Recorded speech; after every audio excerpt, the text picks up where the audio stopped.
And so medyo hinog na guys ang ating dragon fruit. Atin ng pitasin. Ayan, gusto ko yung hindi over guys kasi gusto ko yung medyo maasim-asim. Olive. So yan, pwede na natin siyang pitasin. And also this one. Ayan.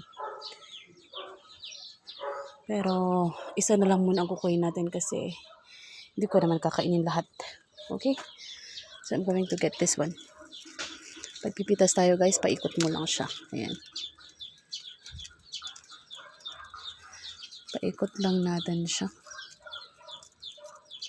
Nay, napisakan isa ayanti ko.